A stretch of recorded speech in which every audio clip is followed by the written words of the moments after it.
Hello and welcome to another episode of Dude Is This Thing On? I'm Tyler Daswick. Joining me, as always, is our producer, Emilio Cariotti. How's it going, everybody? Emilio, we are closing the book today on our Red Dead Redemption 2 trilogy of episodes. We had a first impressions episode. We sort of had like a mid-game check-in, and now we're going to go full spoiler territory, talk all about the gloves are off. The gloves are off. We're talking all about the storyline, the ending, and we'll talk a little bit about online, which is it the beta that came out over the weekend? Yeah, I don't know if it's officially come out. I think we're still dealing with just beta stuff, which is both good and bad. But yeah, I think the beta definitely dropped like about a week ago. Like 4 or 5 days ago, but initial reports have been devastating, Tyler. Devastating. Okay, well, this was going to be our opening anyway, so let's get right into it. Early reports from the field, not great. No, it's a really fucking expensive game. Like, it's really expensive. It's like real world expensive. I've heard some there's markup in this game, Tyler. It's like these guys are running like a fucking business. So in the game, I don't know, in the base game, the single player game, I don't know, think of the Mauser pistol costs $225, right? Yeah. 225 doll hairs will get you a Mauser pistol, and you have to be in chapter 6 or whatever. But you pay some cold hard cash, you get the fucking Mauser pistol in the game. How much does it cost in Red Dead Online, you think? In real world money? No, not even real world money. How much do you think it costs to buy the gun from the gun store in Red Dead Online? It doesn't cost $225 as well? No, it doesn't. You think it would. Wait, what? You think it would because it would make sense with the continuity of the game. It costs over $1,000, I've heard. What? Yeah, and that's after, we talked about this a little bit before, but from what I've read, and I haven't, I'm going to be completely honest, I haven't played Red Dead Online because it does not look like fun right now. I'm going to wait for them to fix that shit or not, and then I just won't play it. But from what I've heard, you do, every single mission that you do, say it's if you're familiar with GTA 5 Online, it's very similar to that. You have kind of heist missions or little fetch quests, or maybe you have to go to a location and shoot a couple of people and grab a bag of hair, I don't fucking know, and then ride to the next town and sprinkle it on some asshole's food, and you do that, and normally in GTA Online, you'll make anywhere from $5,000 to $20,000, which is still a pittance. You really can't do anything with that money. You can maybe top off your ammo, but in GTA Online, you'll make a bucko 30. Okay, yeah. For that, for a 20-minute thing. You do that a couple times, and you'll have a good old $4.50, and you'll immediately have to use that to, say, buy food so that your character doesn't starve, so it's $1.50 for a can of beans, and then it's another $2 to top off your ammo, and then it's another $1.35 every couple days to keep your horse alive and get them food and shit like that. And you're in the red immediately. I said before, it sounds like a fucking Oliver Twist story. It's everyone's constantly poor and hungry and dirty. The only way that you can literally lift yourself out of the mud in this game is if you use real world money and you buy gold bars, which are the Red Dead replacement for shark cards, which are these packs that you would buy for GTA Online, and say 100 real world dollars, one Benjamin will get you I don't know, the fucking VIP shark card, the bull shark card, which is $100 million or something. I don't fucking know what it translates to, but it's a lot of money, right? That'll buy you 2 cool things out of a game that has over 100 of cool, nifty little fucking things that you can do. I can't believe they're picking up garbage right now. It's 3 in the fucking afternoon here. Hold on, give it a second. Just give it a second. Okay. I don't have to edit that shit out. I'm just gonna close the window. I'll be right back. Okay. Cool. Hold on, it's still there. It's fucking incredible. They already picked up all the garbage for the day. I don't understand why they're coming back. They did a second pass? I guess. I don't understand why. I didn't know garbage companies did that. I just assumed it was one and done. If you forgot it, then fuck you. You'll get it next week. You just call them. Okay, it's gone. So where was I? Shark cards. Yeah, something about shark cards. Yeah. So you get $100 million, and you get to buy like a cool jet and half of a James Bond car with like ejector seats. That's what $100 real world dollars will get you. Jeez, well, man. it's like the same thing in GTA or in Red Dead Redemption, but I've heard it's like kind of even worse, and the economy is just like it's a grind, and it's not a fun grind either. And that fucking truck is back. You gotta be kidding me. Eat shit, dude. Okay, he's gone. Well, it's not a fun grind, so I've just been avoiding it, and I would avoid it until it's a beta. So they're saying like, "Oh, we're going to keep all of your comments under consideration, and of course we'll start charging less for money, so we'll make more or less money in the long run." Like, why would they ever do that? They're not ever going to do that. It's a fucking company. They're going to try and make as much money as humanly possible. So anyone sitting there being like, "Oh, they'll fix everything, and manna will be raining down from the heavens, and we'll all be singing." Hallelujah! It'll be Jubilee. They're fucking insane. It's not happening, and it's just gonna be more GTA Online. And I totally lived a very nice, humble, complete life without really playing that much GTA 5 Online. And I think I'll be okay without Red Dead Online too. Yeah, that's unfortunate as it is. Yeah, I think so too. I am kind of surprised that the sort of, for lack of a better word, survival mechanics of the original game, like I'm kind of. Didn't transfer over at all. Well, like I'm perplexed that they would transfer over. Like you have to keep eating, and that means you have to keep spending money, and that just seems like a poor choice. Well, yeah, it seems like it would be. As far as the eating thing goes, plenty of people online have pointed out, like, do you just go hunting? It's like free food, but that just takes care of not starving. You gotta like worry about everything else, including the roving bands of like Mad Max marauders. They're gonna like come up and kill you. I've literally heard horror stories. Like, it sounds like something that they would report on like Fox News, hand to God. It's like, dude rides up, lassos you, hogties you, a bunch of his goons come out of the woods, jump you in like you're joining the fucking Crips, and then they cap you in the back of the head with a shotgun. And that's the game. It sounds like a nightmare. So yeah, it's like it doesn't even past all the money part. Say you have a credit card, your parents' Amex card, and they're fucking stupid and they don't know, and you just buy a bunch of shit in the game. Yeah. If you don't have like a gang of hired goons to follow you around, you're gonna die. Like, they're gonna rob you. It sounds amazing. Like a fucking nightmare. Gosh, that's amazing. I'm imagining just a guy trying to drive a stagecoach across the map and being waylaid by real bandits. Yeah, like, take it out. Real highwaymen and getting bushwhacked. Sounds awful. There's a reason none of us live in the Old West. It was a fucking terrible place to live. And so here's the thing, like with GTA 5, like it was the same thing. Like you would be driving like a helicopter and boom, that's it, you got blown out of the fucking air, and then you're like, well, there goes the helicopter. But at least there you could, I'm sure you could probably do this in Red Dead Redemption where you could just go like spectator mode, I think it was called, where you're there but they can't shoot you, like the bullets go through you and blah blah blah blah blah, right? Okay. Cool, sounds great, you can get your shit done, mission accomplished, we got him, blah blah blah blah blah. Except you're kind of in Red Dead Redemption where there aren't cool jets and cars and you can do sick flips and you can go down there, you're on a horse, and that's really fun for a singular like person customized experience, but it doesn't sound like fun where it's like, okay, I'm safe but I can't interact with anybody. Right. But I have just my horse.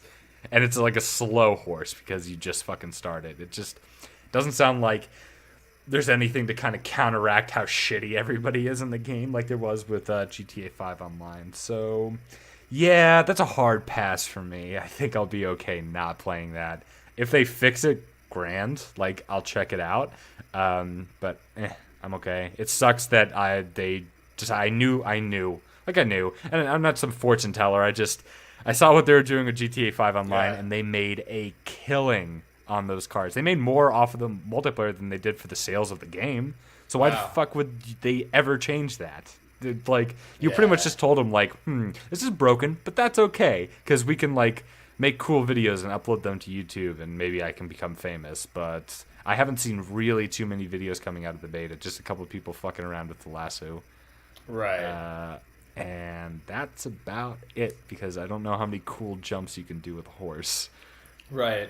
It is pretty amazing I think that no one's really been able to solve the like toxic online culture problem, and this is what we talked about with Fallout last year or last episode, where they tried to have built-in mechanics that deterred trolls, but it ended up destroying the like communal interactivity that they wanted. It makes the game players. not fun. Yeah. Right. So I you know, and I guess this is why it's so hard. I have no idea how you fix it, because you have to just change the way people play your game. Yeah, you'd have to change human nature, but that's the fun part, you know? Sometimes it's fun to get into like a childish like food fight with guns. It's essentially what it is. Right. When somebody's like shooting at somebody else and a stray bullet blows out your window in GTA 5 and you're like, motherfucker! And you pick up your shotgun and you shoot that motherfucker back, and then he pulls out a rocket launcher and it just goes crazy until one or both of you is dead and you've racked up hundreds of $1,000s of fine, and then you go, well, that was fun, and then you move on with your fucking life. The problem is that there's some people where their only idea of fun is just fucking killing people online. And I can respect that. Like, I get it. I get why it's fucking fun. I've griefed people. I've been griefed hundreds of fucking times. It's a rite of passage online. But there needs to be a place where people who are serious about the game can go. Like, I think Rainbow Six kind of did a pretty good job, because casual on Rainbow Six is fucking terrible, Tyler. I've told you this. There are animals in there. There are fucking animals in casual Rainbow Six. You spawn, someone shoots you in the back of the head, they throw a grenade inside the vehicle that you guys all fucking cave in or whatever. 3 of them are dead, and then they do a couple circles and run right into the fucking first claymore that they see, and then boom, that's it. That's the round. Now, if you're a little bit more serious about the game, you can play like 10 rounds or whatever of ranked, and that will give you a rank depending on how well you do, and then you're placed into a rank with the rest of the people that have gotten the same thing, like silver 2 or gold 1 or gold 2 or gold 3 or platinum or diamond or dick sucking level, whatever the fuck the highest thing is. I think it's like gold 2 or something, gold 1. And those people are super fucking serious, so that the shenanigans are down to a minimum and all the rest of the cretins are stuck in casual. That seems to work pretty well. I don't know how you would do that with like an MMO style, large map, lots of people shooting at each other style game, but they can fucking figure that out. It would actually make it kind of playable. Yeah, and I imagine like the days of, I don't know how it is in the newer Battlefield, so I'm gonna date my I have not played multiplayer experience, but like Battlefield Bad Company 2, that relied so much on like how you interacted within a squad and among other people, and like balancing all your skill sets in terms of like, okay, here was the assault class and the medic class and the engineer, and like everyone kind of had to communicate and work together, and if someone like went off and did their own thing, it was like actively detrimental to your team. That had like a natural sort of, everyone sort of like fell in line, knew their place, no one was really out of turn. Right. Well, you had the benefit of having a common enemy, and that being blue guys wanted to kill the red guys, and red guys wanted to kill the blue guys or whatever, right? So that's sort of, there's the point of GTA is like everyone's a crook, and you know, and in Red Dead Redemption, like everyone's like a con man, sort of. That's a Rockstar game, is everyone's supposed to be a little scummy.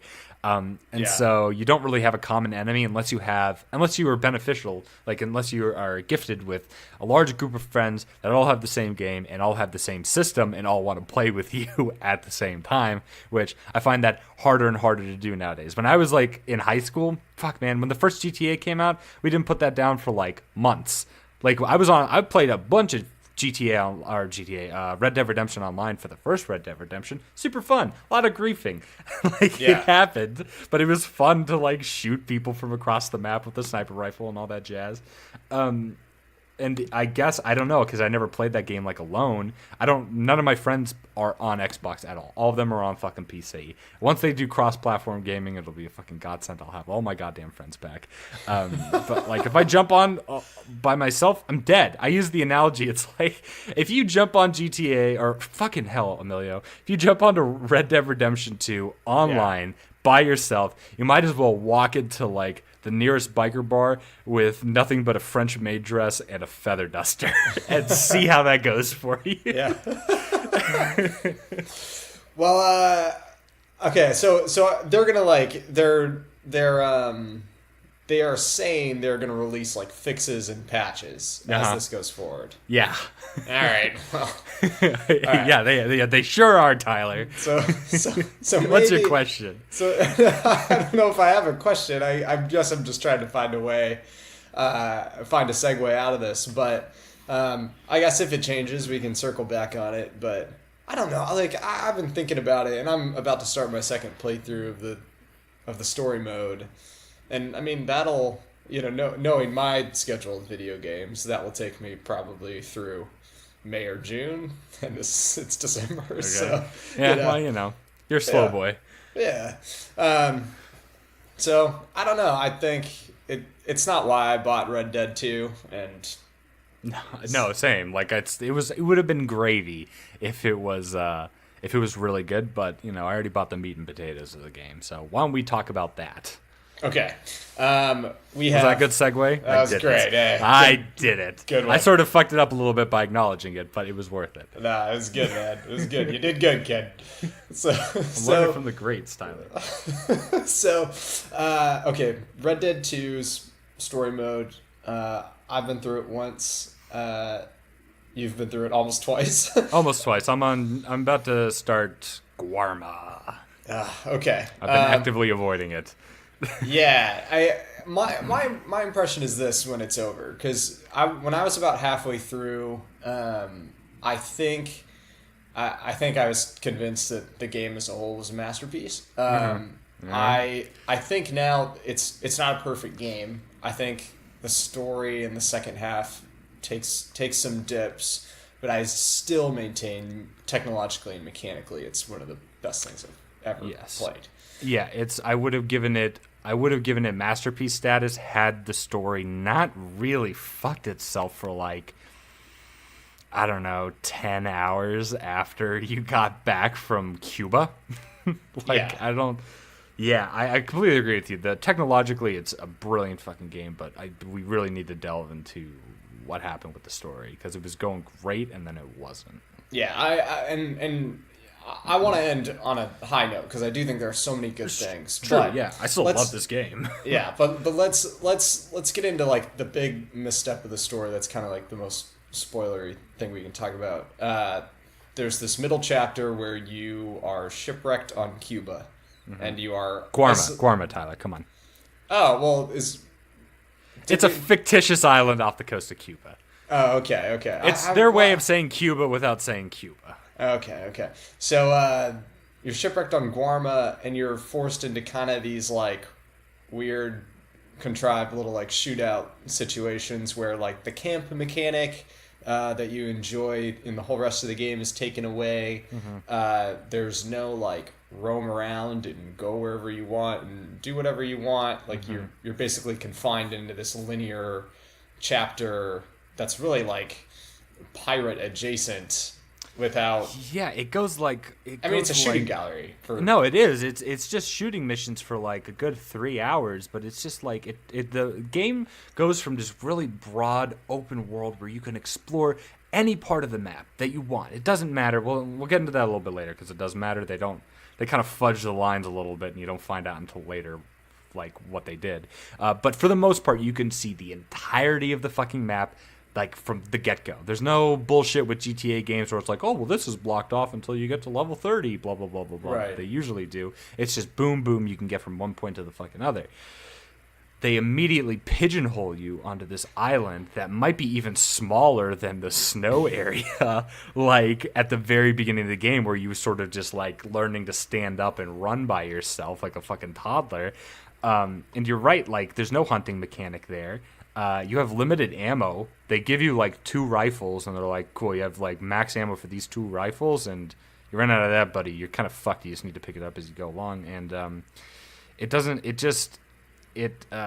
throws you into it takes you away from like a GTA open world experience and puts you into, for better or worse, definitely worse, an Uncharted like sort of game. I felt like Nathan Drake. Like playing that fucking segment of the thing, not just because of the setting, but because they're like, okay, here's just plain shooting for the next couple hours. And honestly, the shooting portion of GTA, or fuck me, the shooting portion of Red Dead Redemption 2 is not very strong. Like, the actual mechanics of like pulling the trigger and stuff's fun, but like the cover system is a little cumbersome. But you don't really notice when you're playing the full game because you have more freedom of motion and you can run away from a fight if you want. But in this, like, you can't. You have to keep fighting to get off of this stupid fucking island.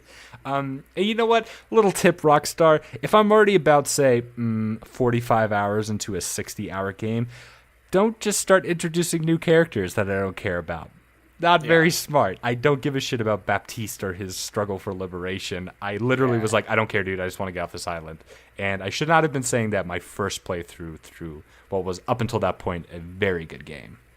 Yeah, I agree. I was really struggling to figure out, like, just why it was included in the story, because I think the themes of the game are a lot about sort of like confinement and legacy, and how characters like reach for images that they may or may not fit into, and these ideas of like freedom that are prevalent in all Rockstar games and Grand Theft Auto especially, but Red Dead 2 in like a little bit of a different way related to America and the Outlaws and everything. Right. And so there's like the most generous justification I can give the Guarma chapter is it is re-emphasizing the freedom you have in the West by taking it away for a chapter, but was that worth it? But no, it's really not, because it doesn't play super fun. Like, I think the mission design is okay, and there are like decent cinematic moments in the chapter, but it's nothing that couldn't have been accomplished in a creative way in the western part of the map. Right. And I wanted to play a western game, like not a swashbuckler. Yeah, and that's really what it felt like, and the characters weren't affected in any particular way where like that segment of the story really mattered to the way they related to each other. Yeah. The only significant thing that happened in the story is you see Dutch and Morgan sort of fray a little bit with the way that they're handling the situation. Dutch becomes much more conniving and bloodthirsty, and Morgan is sort of repelled by that. But that could have happened in, say, if you wanted to keep the Latin American aesthetic, Mexico, which is absent from the game. Yeah. It's a little fucked up, because I was told at the beginning of the game that the entirety of the original map was there, plus the new shit. And lo and behold, there is no Mexico. They replaced it with Guarma, a place that you can't go back to if you, say, wanted to explore for whatever fucking reason. As far as I know, you can't go back to that Guarma section at the end of the game. So it's a total wash. Anything that you miss in there is gone, and it's not fun. It's a completely different motif. It's like if we were playing a Western game and then halfway through they're like, it's Star Wars now, let's go to space. It's like, what? Guarma might as well have been the moon.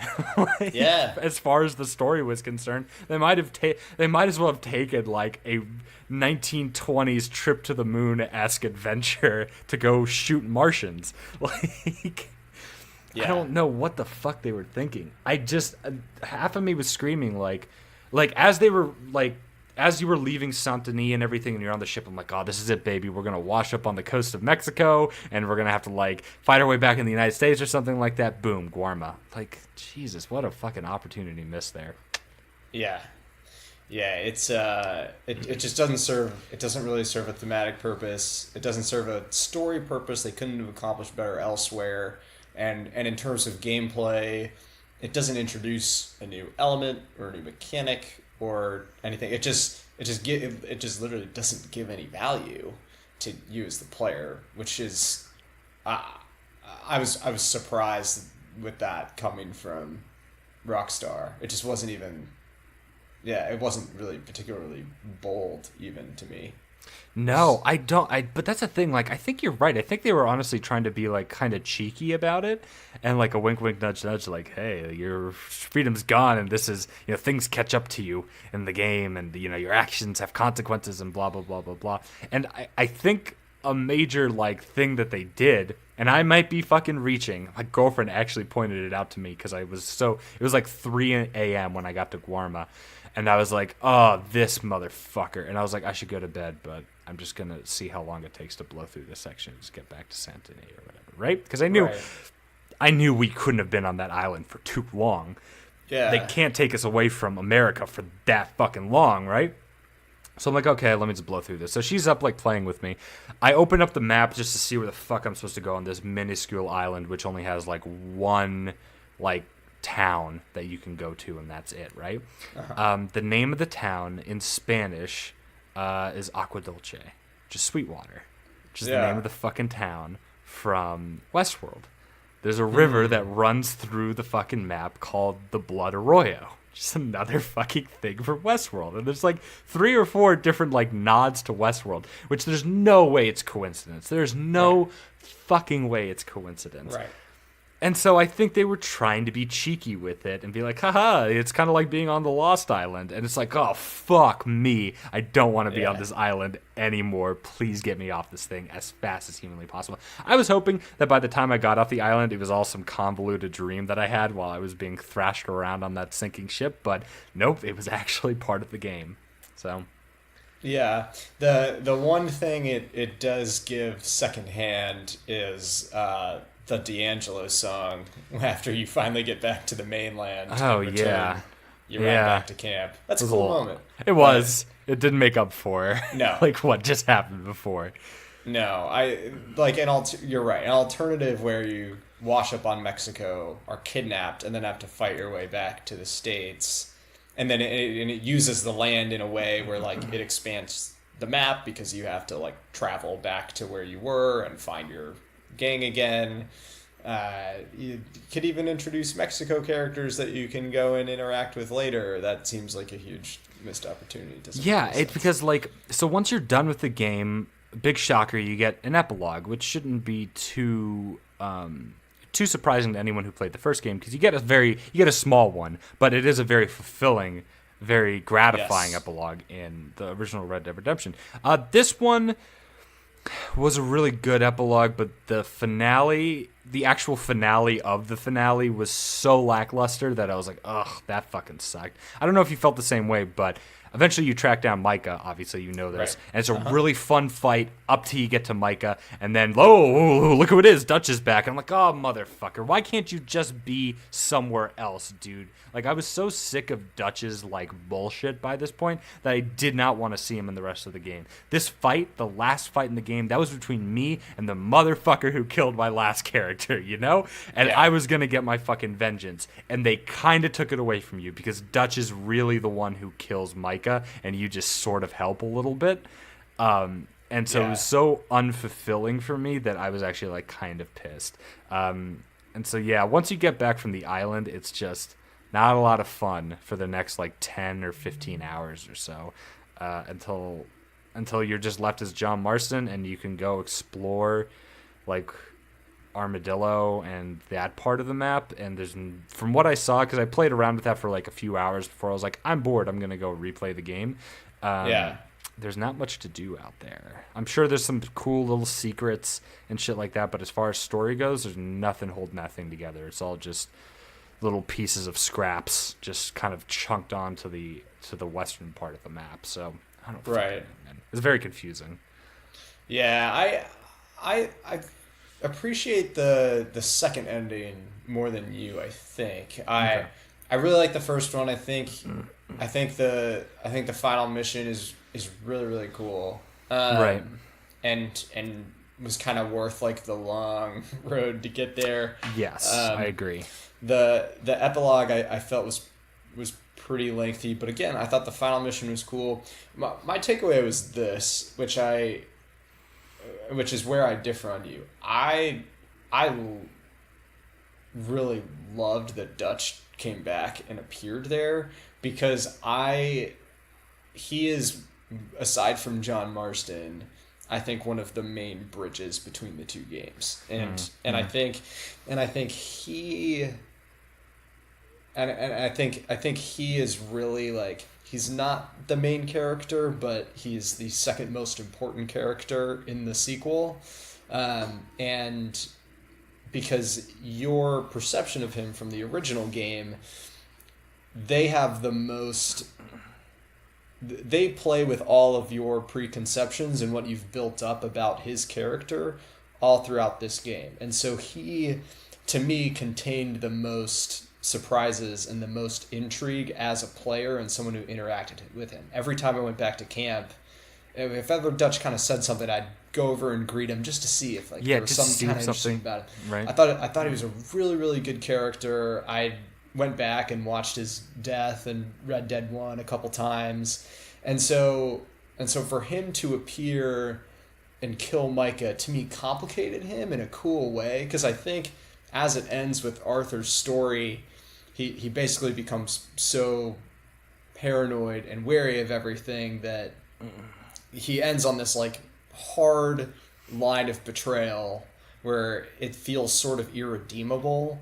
But I think the epilogue, and this is honestly like compelling me to play it again, by him killing Micah and ultimately giving John an out, I think adds so much to the first game also, in making him more than just like the scumbag guy who like outed everyone and you have to go hunt down. Like he you might not agree with him, but he still kind of has that like complexity, and I think that blog did some work to maintain that. So I'll yield to you that you know what, I think it is good that Dutch, now that you've talked to me about it, I think it is good that Dutch makes his second appearance, but like I felt like for a lot of the game, like you play second fiddle to Dutch like a lot. Like whatever decision you make is always overridden by Dutch. And that's the way it is because he's the leader of the gang and stuff like that, and so it makes sense for the story. But from like a player mechanic standpoint, that's not always the most fun, at least for me personally. Like if you're playing second fiddle to an NPC constantly throughout the game, for me personally, I kind of got tired of that NPC. He's a really interesting character, and the voice actor did a fucking great job with it. Yeah. Like really, all the voice acting is like top notch, exception of like derpy little like, you know, citizens or whatever who are kind of intentionally supposed to sound like hammy and disinterested and sort of distant from like you as the player. I think that's just like a coin, like a little thing of all Rockstar games. How are you picking up garbage again, dude? Fuck off. Jesus Christ with this motherfucker. I heard about that. You've already come through here 3 times. Just move on with your day. There's no way the union's keeping you here. It's like, Jesus. Hold on.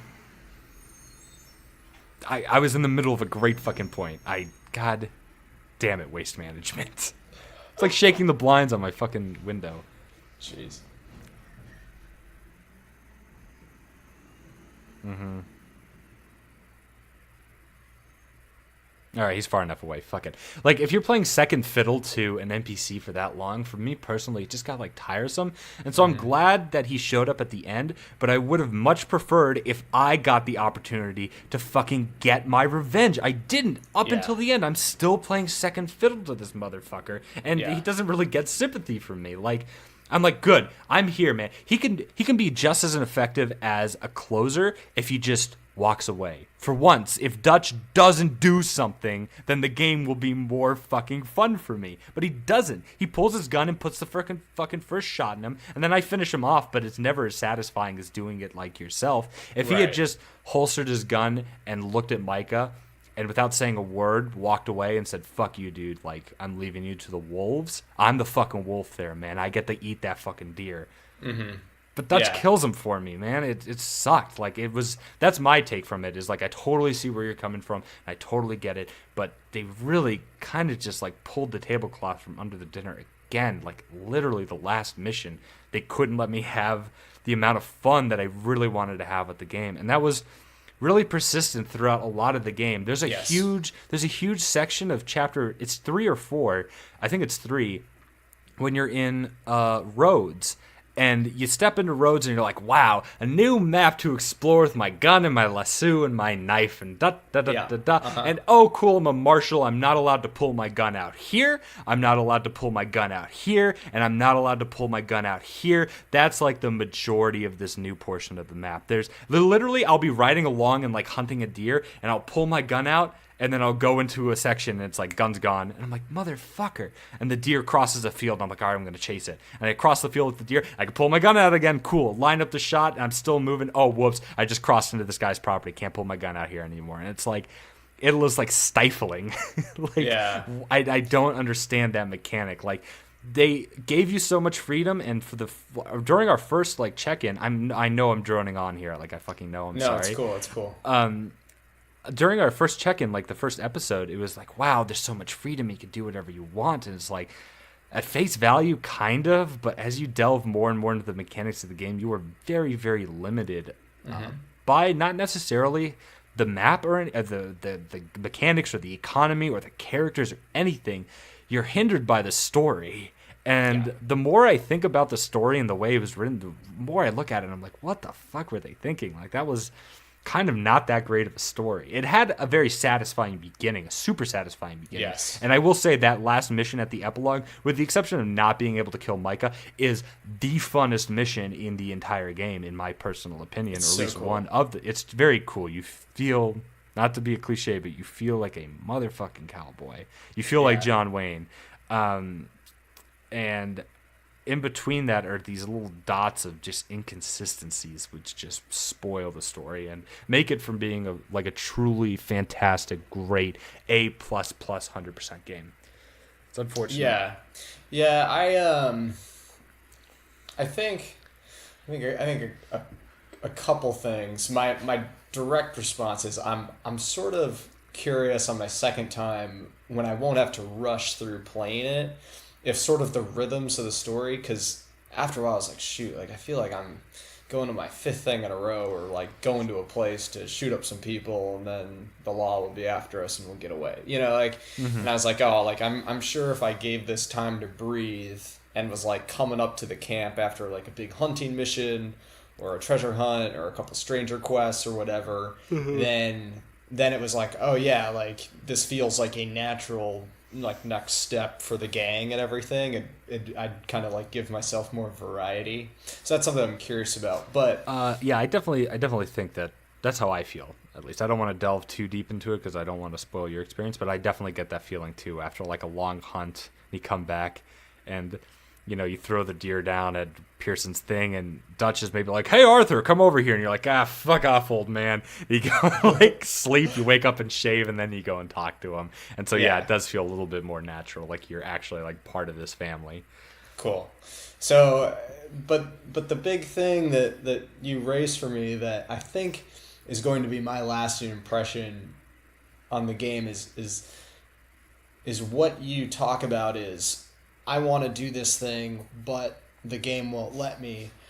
I think that is going to be the conflict with Red Dead Redemption 2 for from now until like the end of its life cycle. I think that in many ways that is built into the game's world, built into its mechanics and the way you have to eat and feed your horse and take care of yourself and to look after your camp and everything. Is the game is really, really interested, for better or worse, in this conflict of the tension, really, between like total freedom and requirement. And I think that I find that as someone who gets a couple video games a year and thinks about like story more than anything, like that is so. I just think that's really cool. Like, it's not, I totally acknowledge at times it's not fun to play a game like that, and I don't even think you're wrong to be frustrated with it in those moments. I just wonder so much, like, I think part of that frustration is by design. If that makes for a good video game, I'm not really sure that it does. But I think especially for a company like Rockstar, and I feel conflicted saying this after all we've said about online, but for a company like Rockstar to be as big as they are and as popular as they are, to deal in these franchises that are like the most heralded in the history of video games to kind of, in my opinion, I really do think that this was their intent, to make something that mechanically was tense and uncomfortable and at times aggravating to the player. Mm-hmm. It's a whole new way of game design that's not like, how do we be maximally fun? It's more, how do we maximally engage you on a level of, you have to think about exactly where you are in the world at all times. You have to think about the status of your character. You have to think about your status in terms of the landscape, in terms of the nearby town, in terms of with all these other characters. You matter, but the world also matters around you and will matter independently of you, whether you're present for it or not. And I think I've never had to think about a game like that, and that to me gives it a lot of longevity and gives me a desire to keep going back and discovering things and playing it a second time. I think you're 100% right, man. I think that is 100% true when... What was that? I don't know. My door just opened. Hold on. God damn it with this fucking house. Okay. 10th time's the charm. Yes, I am wearing underwear. This is like, I came back from the gym and took a nap and then woke up and got online. That's cool.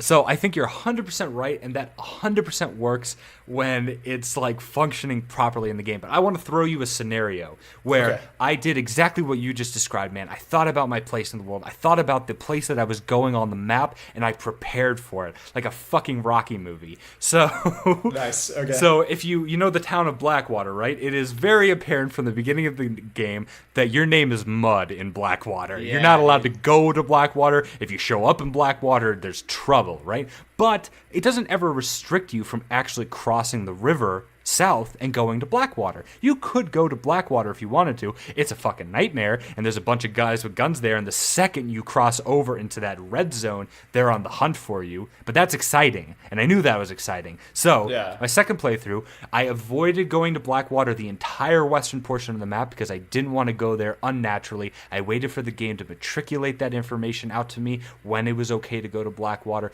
when it wanted me to go to Armadillo, and eventually Mexico, which never fucking happened.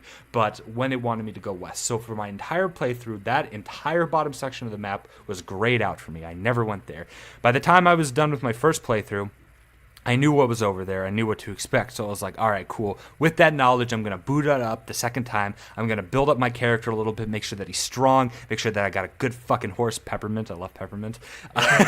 Make sure I got horse stimulants, make sure I got plenty of fucking ammo, make sure I got some bandoliers, I got my good rifles, everything's tuned. I pumped money into the guns to make sure that, I got the good stuff in there. I got fucking engraving on the pistol. That's my fucking pistol. Like, that's my character's pistol, no one's going to take that from me, right?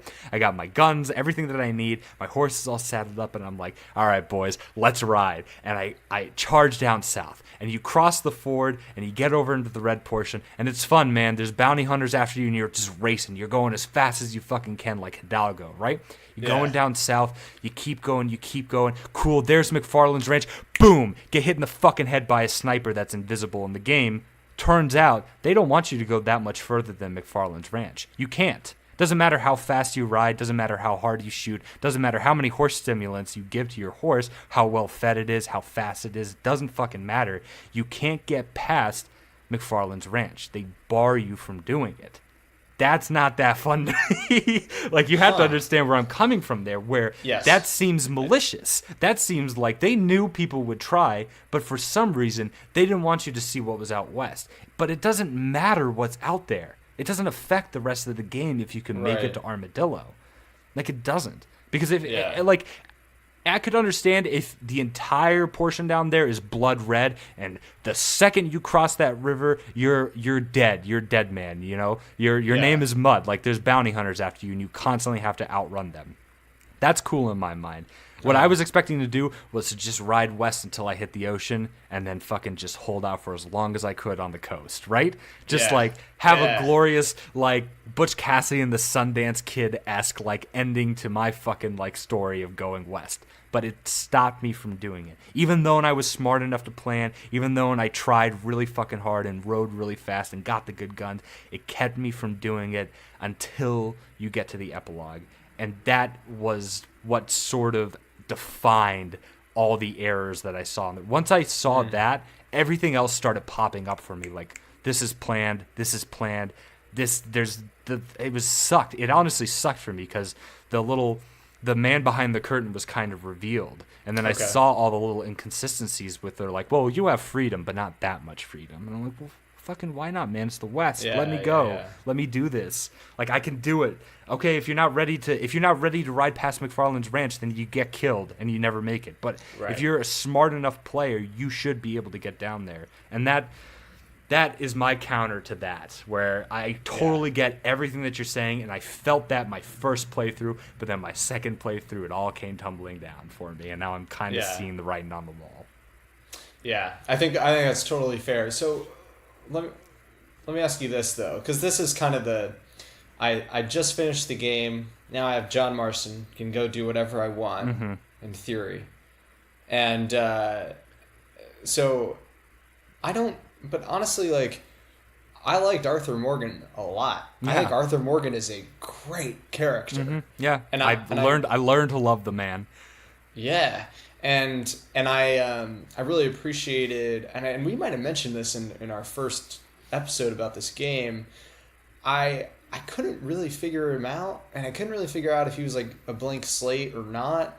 The answer is decidedly no. Like he is a fully independent like character. You can customize the way he looks, like his haircut, but that's pretty much it. Like he definitely has like a set disposition and personality, and even like a moral code sort of that you can only like stretch so far.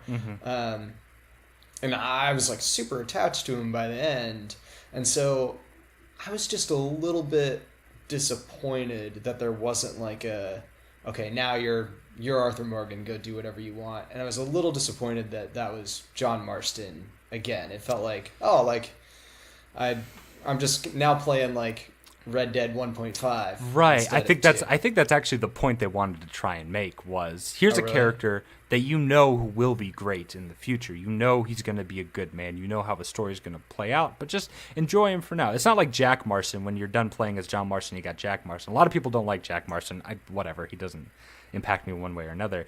The reason people don't like him is because you haven't had that history with him yet. And so you really only have like one or two missions with him that are very fulfilling. And then other than that, he's sort of just like a person to play with. A lot of people will put in the cheat code to play as John Marston after he dies, right?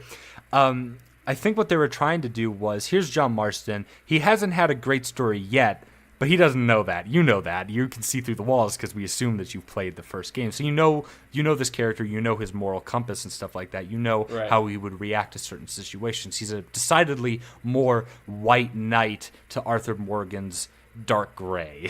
You're familiar with that. The problem is, as far as I can tell, besides just doing the epilogue, once you're done with that, there's no opportunity to really use that white knight to really interact with the game in any meaningful way. Like I said, like once you go down past McFarlane's ranch into Armadillo, I don't know if you went down there or not, but it's like bandit country. There's this group of bandits called Del Lobos, I think they are. Yeah.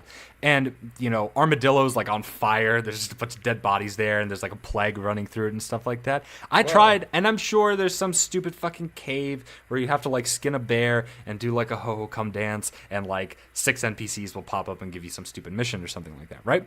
But I didn't find that. I looked around for a few hours down south in the Southwest, and I really couldn't find any way to interact with that story that much, or figure out like, is there any way that I can help this town maybe, or if I kill enough Lobos, like, will that make a difference? It doesn't. Nothing. It's sort of just like a punching bag down there. You can beat it up and you can interact with it as much as you want, but the thing's not going to throw a punch back.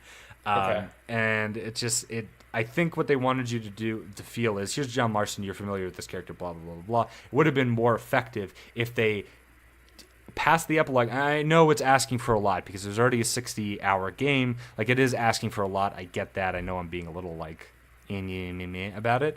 But if they really wanted to drive a point home of, like, making you feel a little bit more comfortable with John Marston and making you feel okay with not being Aurthur Morgan anymore, could have thrown you a couple of, like, side missions that were maybe 1 or 2 segments long that would have been, like, fun, I guess. I don't know. Yeah. I guess I kind of crave the continuity of, as Aurthur, I had started before I had to, like, hammer the story. I had started all these kind of, like, stranger quests and had these conversations with Jack were like, oh, like, I left my, like, picture book at the thing, can you eventually go get it? And like I had all these, like, options to, like, build, but you're like, dead, so relationships. And then it was like, oh, like, I don't want to, like, keep that stuff going with John. I know, it feels weird. It's the same thing with the first one where it's like, before John Marston dies in the first game, I make sure I complete all my pending, like, stranger quests. I don't want to pick up part 3 of a stranger quest with Jack Marston because the NPC treats you the same as John Marston. It's like, hey, thanks for getting this thing, person I've never seen before. And it just sounds like it's the same thing with John Marston. Like, there were certain missions that I hadn't completed because I was just like, I'll get this on my second playthrough. It seems really fun, but I just want to get to the end of this fucking game and see what the hell this thing's about. And I obviously didn't finish them with John, but I did want to see how they ended, so there goes your second playthrough. Yeah. All right. But let's end, though, on sort of our favorite things about the story mode. I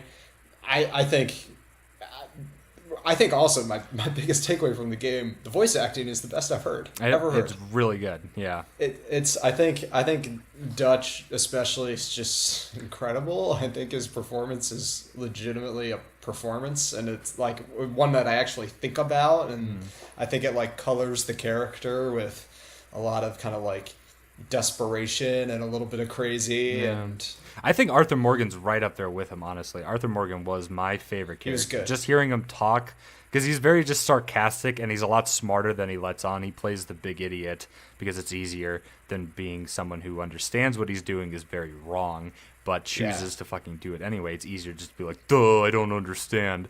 But when he interacts with someone, he's very sharp and very smart and sarcastic, and I am kind of a sarcastic person, so I can appreciate that. I'm curious too for your favorite mission. I thought the end of, I think it was chapter 2, when you sort of finish this, you sort of settle, I guess for lack of a better word, this long-standing feud between the Greys and the Braithwaites. Yeah, I think that's over this town. That's some, like, Tarantino shit or some Scorsese. It was like a Scorsese movie, but that's the end of chapter 3, not chapter 2. Chapter 3. Yeah. And you, like, set this woman's house on fire and, like, announce that you've.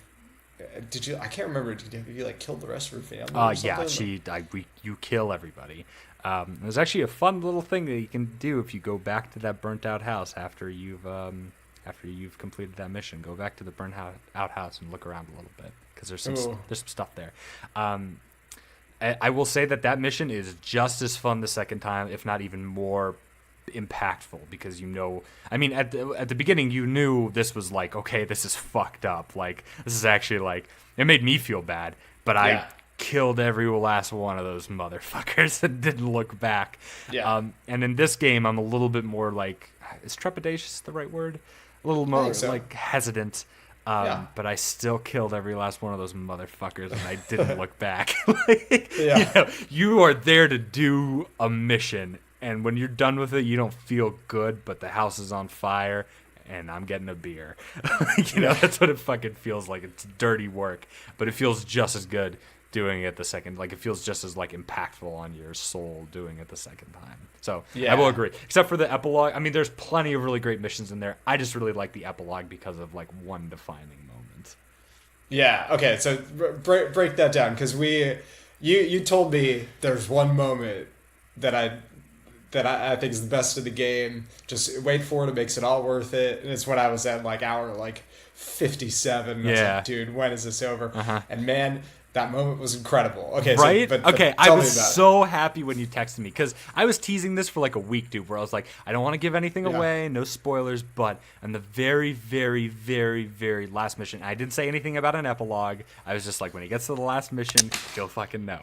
The very last mission, there's just like a 3-minute segment that is so quintessential to the hero cowboy that it overrides like all your senses, and you're kind of just like sitting there shaking, being like, oh my fucking god, that was amazing. And so spoiler if you don't want me to ruin it, we've ruined so much about this game so far. I don't know what the fuck you're still doing listening to this, but so the very last game, the very last episode, mission of the game is you're in John Marston's boots at this point, and everyone from the gang is pretty much dead with the exception of, as far as you know, Micah. Dutch, you don't know where the fuck he is, but Micah, you, Sadie Adler, and Charles Smith.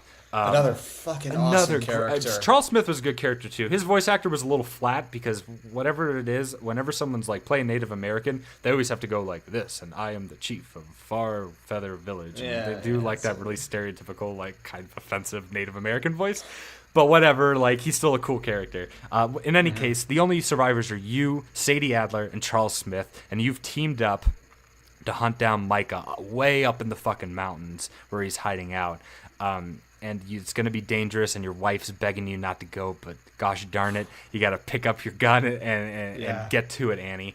And so you mount up, and it's like it does another montage again where it's like a 3-day ride, and it's raining, and you're camping, and someone falls off a cliff, and you grab their hand, and that really inspirational like cowboy music's in the background with like the Jew's harp, or I don't know the non-offensive word for it, but the Jew's harp.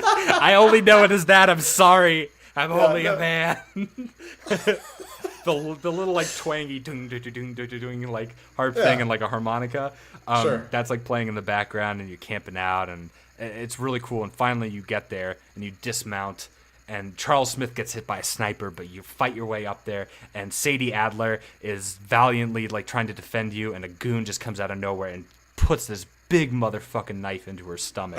And that was a horrible moment, man. You see it go in and everything, and she screams, and you're like, no, because like she's like a sister to you, man. It's like, fuck. And you get up and you ice that guy, and she's like sitting there like splurting out blood, and Charles Smith has like joined you, and you're like, all right guys, like stay here, I'm gonna finish this.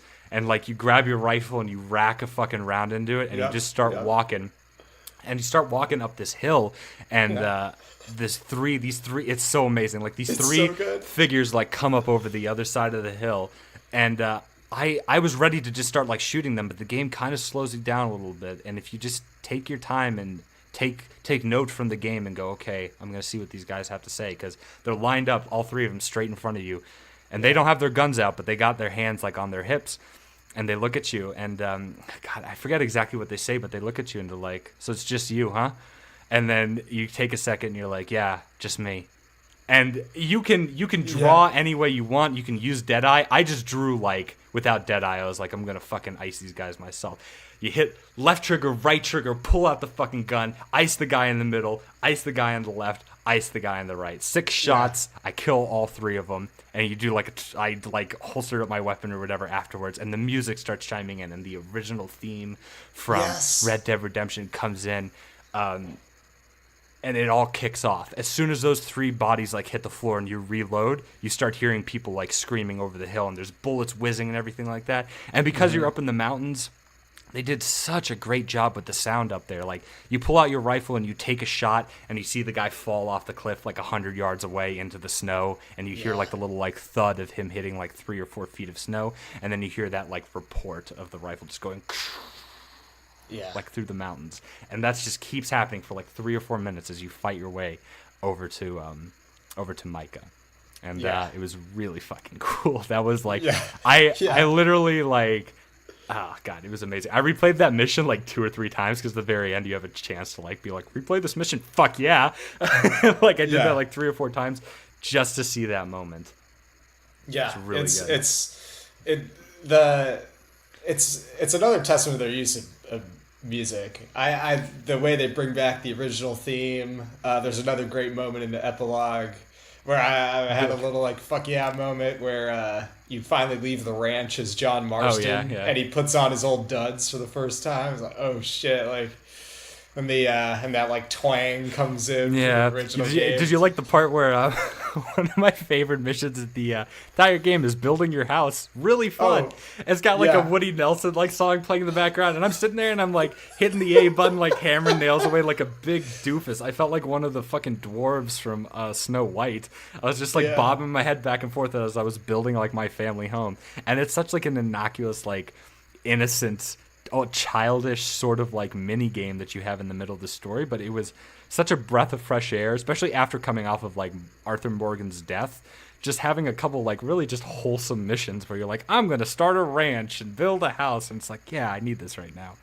It's like the Jimmy Carter to Arthur Morgan's Nixon. It was very like palate cleansing. If anyone likes political historical jokes. Yeah, that was. That I had a huge grin on my face the whole time. Big it was awesome. Doofus grin. It was fun. So I think I'll remember this game most for those characters though. Like, man, Sadie Adler, great character. Charles, great character. Great development with Sadie Adler. Did not see her becoming the person that she ended up being. No, yeah, same here. And I like the deaths hit me really hard. When Sean died, I was crushed. When Hosea died, that was the worst part of the game. That was the worst. I knew it was coming. And then Lenny died immediately afterwards, the only other wholesome character that you had left. And I was like, fuck. When Sean died, it kind of caught me off, like surprised, because the mission started, and I put down my controller for a second, and I was like drinking a glass of water for the first time in like 12 hours. And his head just pops up. I literally did a spit take. I was like, fuck. I guess that's the end of Sean. And my girlfriend's like, who's Sean? And I'm like, nobody. Not anymore. Sean's was such like a jarring, like, wow, I guess we're going to start losing people now. That it honestly was like one of the worst ones. Even though you didn't really get to know Sean or Kieran. His was like really jarring too because he died in not a good way. But because you don't really know them that well, it's not as felt. But Sean's was so like immediate, like there's Sean and see Sean dead. That you're just like, I guess this is where we start losing people, and then from there it's just ticking fucking boxes of who's alive and who ain't and who's out of here. Luckily, some people got out alive, but a lot of the good characters died, unfortunately. But you knew it was coming. Yeah, and that's. Yeah, I mean that's another thing that I thought kept me so engaged is knowing like Arthur Morgan, from the beginning, he's not gonna end up okay. Yeah. And I remember when he first started coughing, I like shot you a little text. And I was like, that feels like it's not just there randomly. Like that's gonna be a thing. And then sure enough, like I totally dismissed it because he started coughing for me like anytime I was around like the swamps, like hunting gators or anything. I was like, well, of course he's coughing. He's got like swamp gunk in like his lungs. Like it didn't really register with me until again my fucking girlfriend was like, why is he coughing so much? And I'm like, I don't know. Like, why is he coughing so much? Then he fell off his horse, and I was like, oh shit, this is a thing. I didn't see. That was a twist that I actually really enjoyed, which was good coming off immediately off of the twist that I didn't enjoy at all. Guarma, they kind of redeemed themselves a little bit by making him way more interesting by giving him tuberculosis, which was a great fucking, as far as diseases go in the West, really, really like important one to give him because it was essentially the AIDS of the Old West. Like if you got TB, you were done. Like that was a death sentence, which really makes the news of him getting it like really devastating because you can see like the doctor's like, I'm sorry, son, but you've got TB. And he's like, oh, well, what the fuck do I do now? And it's really cool. If you know anything about like Old West history and benefiting from being from Arizona, we know of a little place called Tombstone, Arizona. And a very famous gunslinger that was there, his name is Doc Holliday, actually suffered from TB as well and eventually died from it.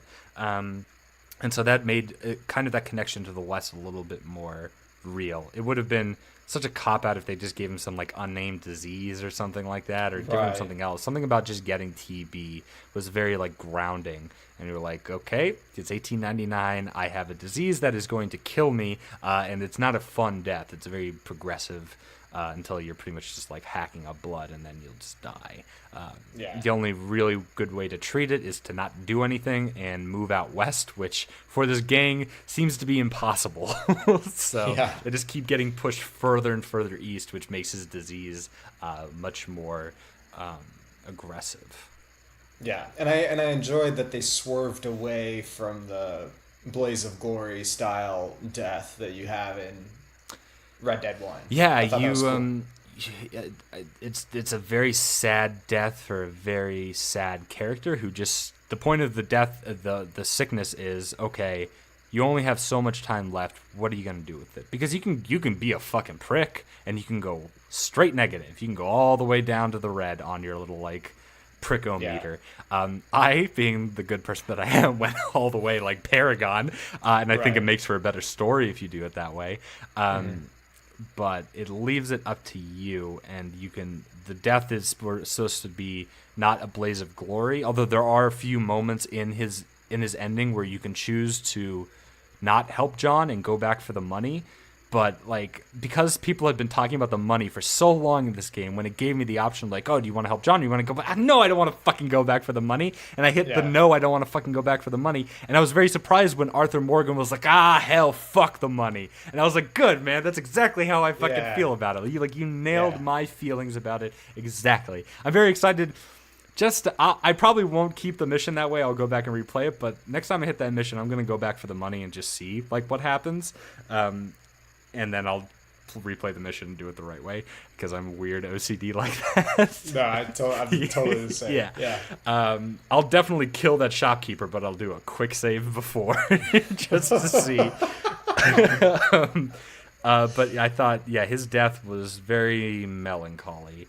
And so that's what I was saying. Like, it's a very palate cleansing thing to play as John and build a house and get your wife and kids back. Yeah. Yeah. You have any other lingering thoughts about Red Dead 2? God, it's a lot of fun. I really like hunting. The hunting is cool. The hunting and the fishing. And to circle back to my last gripe where I was talking about you can't go west. You get your hunting and your fishing map where it's like, here's all the legendary animals and here's all the legendary fish. And I've hunted every single legendary animal and I've fished every single legendary fish that I can possibly get. But there's a couple of them that are way down in that portion of the map that you can't go to. And at least with the fishing mission, there's a person attached to it that you've talked to as Aurthur Morgan in order to get the fucking map. And now you're going to have to finish it up as John Marston and go back to the guy and be like, all right, I finished my thing 4 years later, completely different character. So because that was designed from the get-go where there was only one way to do it, and that is to play as John Marston, because trust me, I've tried to finish it, and there's one, I'm on my last fish, and it's just right past McFarland's ranch. There was one other fish just past the border of Blackwater, and it was really funny. I loaded on my horse, I ran down there, I went to the lake, shot like a bunch of fucking people in the lull, I cast out, caught the fish, threw it on my fucking horse, and ran back across the fucking border. It was insane, shooting people with a fish on the back of my horse the entire way. But unfortunately, you cannot get the last one. I've tried. So I am very excited to see how that will pan out for John Marston. But I wish they hadn't done that. I wish they would have just let you either seen the entire map from the get-go or just put all the fucking animals. There's plenty of space. You could have just put all the fucking animals on the original map. So those are my closing thoughts. All right. I think the only thing I would say too is I'm so excited to go back and make, if it takes you 50 hours to get through the story, sprinting the way through it, I'm excited for a 100-hour campaign. I'm kind of already getting to there on my second playthrough, and I'm almost done with chapter 4, so I'm about to rob that bank and go to Guarma. Yeah, I think, and that mission is incredible. That bank robbery is really so fun. Good. Yeah.